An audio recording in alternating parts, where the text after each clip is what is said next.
Assalamu alaykum hörmətli görürmənlər. Körüvatqınızlar Uyğur Nidasi televiziyası həftəlik xəbərləri. Mən Jalaldin Sədirdin. Tövəndə diqqətinizlərə sunduğumuz ötən bir həftəlik xalqara xəbərlər və vəqələr. Qini əmsə diqqətinizlər ekranımızda olsun. Amerika Suriyadan çəkinishni qərar qıldı. Amerika Suriyadan çəkinishni qərar qıldı. Amerika axbarat vasitələri Amerika armiyasının Suriyadagi 2000 ətrafidagi əskarini butunlay qaytarib kelishni planlaganligini ilgari surdi. Amerika prezidenti Donald Trump Twitter hesabida bergan bayonotida "Men prezident bo'lgan mezgilda Suriyada turishimizning sababchisi bo'lgan Daeshning yanduq ifodasini qo'llandi." Aqsaray bayonotchisi Sarah Sanders bayonot berib, Daesh bilan bo'lgan kurashning yangi bir bosqichga kirishi bilan Amerika askarlarini Amerikaga qaytarib kelishga boshladik dedi. Amerika axborotchilarining Tashqi ishlar ministrligiga aloqador xabarida bo'lsa, Tashqi ishlar ministrligi Suriyadagi barliq xodimlarini 24 soat ichida chekindirganligi, Amerikaning Suriyadagi askarlarining 60 kundan 100 kungacha bo'lgan aralıqda Suriyadan chekindiganligi bildirildi. Amerika parlamenti Tashqi ishlar komiteti kengash palata a'zosi Bob Choker e'longan qarorning xabarining yo'qligini va aloqasining yo'qligini deyish bilan birlikda "Mencha prezident Trump uyg'ondi. Shunga bu bayonotni berdi" dedi. Trumpning Suriyadan chekinish qarori Amerika axborot va siyosatchilarining qizg'in munozarasiga sabab bo'ldi. Bu qarorga ko'ngil bo'lgan Amerika CNN kanali Trump chekinish qarorini olganda davlat bexatarlik maslahatchilarining va harbiy ishlar mutaxassislarining Suriyadan hozir chekinishning vaqti emas va bu mantiqsizlik degan nasihatlarga quloq solmaganligini ilgari surdi. New York Times gazeti Trumpning 2000 Amerika askari turayotgan Suriyadan chekinib chiqishi va harbiy harakatlarni oxirlashtirishning Rossiya va Eronning bu rayondagi kuchining kuchayishiga sabab bo'lganligini ko'rsatib o'tdi. Wall Street Journal gazeti Trumpning bu qarorining Amerikaning O'rta Sharqdagi hamkorlashuvchilari bo'lgan YPG, PKK'ni xatarga ishtirganligini, Turkiyaning harbiy harakat ilib borganligini bayon qildi. Washington Post gazeti bo'lsa, harbiy manbalarga asoslangan xabarida Amerikaning bayonotchisi Jim Mattisning Suriyada eng az bo'lganda kichik bir atrat qoldirib qo'yishni tavsiya qilgan. Trump bu qarorni olgandan keyin Mattin vazifasidan istifa so'ragan. BDT ko'chmanlar kelishimini qabul qildi. Birleşken Devletler Köçmenler Kelişimi qabul qilindi. 11 dekabr Marrakeshda Birleşken Devletler Köçmenler Kelişimi ko'p qism davlatlarning qo'shilishi bilan qabul qilindi. Belgiya bosh vaziri Charles Michel jahillik bilan kelishimga qo'l qo'ygani uchun eng cho'ng partiyaning qo'llashidan ayrilib kelib, ministrlarning orqa-orqadan vazifasidan istifa berishini keltirib chiqardi. Musofirlar kelishimiga qarshi Belgiya xalqimi 5000 kishilik namoyish tashkillab, Brüsselning ko'chalarida norozilik bildirdi. Natijada bosh vazir Michel 18 dekabr vazifasidan istifa berishga majbur bo'ldi. Undaqda Belgiya hukumati va xalqini bu kadar sarosimiga selivatgan ko'chmanlar kelishimi zodi qandaq ish 2016 yili sentabrda Birleşken Devletler Kengashi siyosiy panohlik tiliguchi va ko'chmanlar uchun New York bayonotida yer shari xarakterlik tartib o'rnatish taklifi qabul qilindi. 2017 yili apreldan boshlab dastlabki hozirliklar boshlanib 18 oy davomlashgan maslahat va muzokaralardan keyin 2018 yili iyulda Birleşken Devletler Teşkilatı'na a'zo davlatlar bexatar va tartiblik ko'chish uchun yer shari xarakterlik kelishimning oxirgi tekstini bekitib chiqdi. 11 dekabr Marrakeshda Birleşken Devletler Köçmenler Kelişimi ko'p qism davlatlarning qo'shilishi bilan qabul qilindi. Bu kelishim 2019 yili sentabrda içiladigan Birleşken Devletler Teşkilatı'nın kengashida ovozga qo'yildi.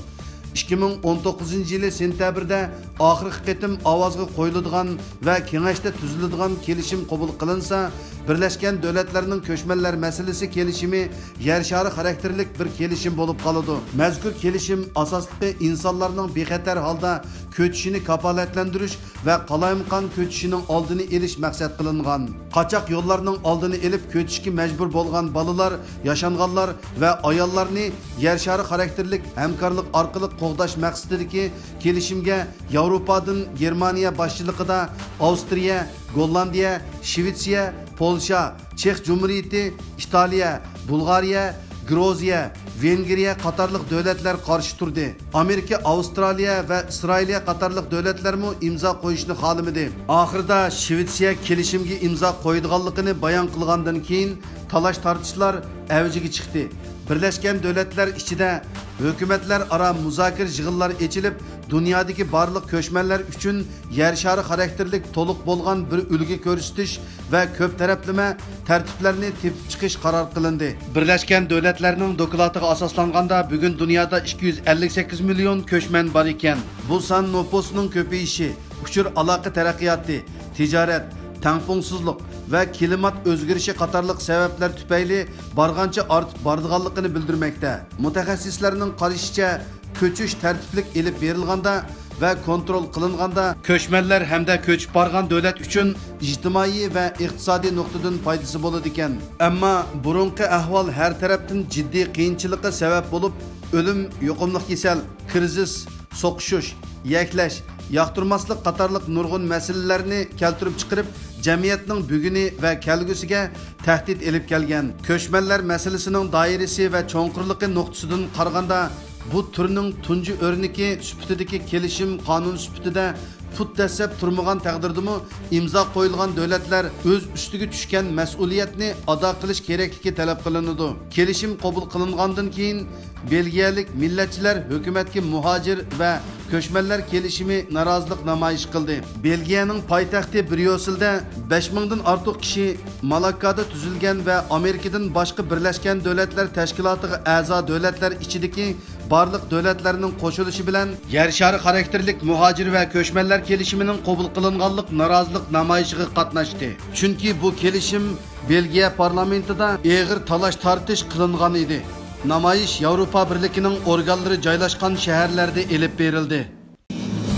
Tibbetga safar baravarlik kanunu ma'qullandı. 19 dekabr Amerikada Tibbetga safar baravarlik kanunu ma'qullandı. Bu kanun asosida Xitoyning Amerika qatorliq chet elliklarning Tibbetga kirishiga qattiq cheklama qo'yishiga qarta qaytarma hujum qilgan. Mazkur qonunda Xitoy hukumati cho'qim amerikalik muxbir, diplomat va sayohatchilarni hech qanday cheklimsiz holda Tibbetga berishiga ruxsat qilishni talab qilgan. Mazkur qonun loyihasi 4-oyda Cumhuriyet Partiyasi a'zosi Rubio tarafidan o'tirib qo'yilgan bo'lib, davlat majlisida ma'qullangan. Ondan prezident Trumpning imzo qo'yishi bilan qonun rasmiylashgan. Imzo qo'yilib 90 kun ichida Amerika fuqarolarining Tibbetga to'salg'usiz kirish darajasi baholanib, davlat majlisiga doklad suniladi ekan. Amerika fuqarolarining Tibbetga kirishini ochiq oshkora to'sgan Xitoy amaldorlarining kelgusida mazkur qonun orqali Amerikaga kirishi qat'iy cheklanadi ekan. Navbatda Xitoy fuqarolari, muxbirlari, amaldorlari Amerikaning har qaysi joylarida erkin ozoda sayohat qila oladi. Ammo Amerika fuqarolari Tibbetga berib kelishda to'salg'iga uchraydi. Amerika diplomatiyada barobar bo'lish prinsipini asos qilib mazkur qonunni yo'lga qo'ygan. Tibbetni qo'llaydigan xalqaro tashkilotlar mazkur qonunning ma'qullashidan xursand bo'lganligini bildirib, qonunning ma'qullanganligi Amerika hukumatining Tibbet masalasiga texmo yaqindan ko'ngil bo'layotganligining ifodasi deyishdi. Buningga qarata Xitoy tashqi ishlar ministri qattiq tanqidlab, Amerikaning bu qilmishi xato uchur tarqitadi, ikki taraf munosabatiga og'ir ziyon yetkazadi. Tibbet har qaysi davlatlarga ochiq. Agar Amerika yuqorqi qonunni amaliylashtirsa, oqibatiga o'zi mas'ul dedi. Halbuki o'tgan necha yilda Xitoy hukumati ikkala Amerika amaldorining Tibbetni ziyorat qilishiga ruxsat qilgan. Bu oyda yana Germaniya kishilik huquq, insoniy yordam maxsus xodimi Barbil Koflar xonimning Sharqiy Turkistonga berishi rad qilingandan keyin amalsiz Tibbetni ziyorat qilgan.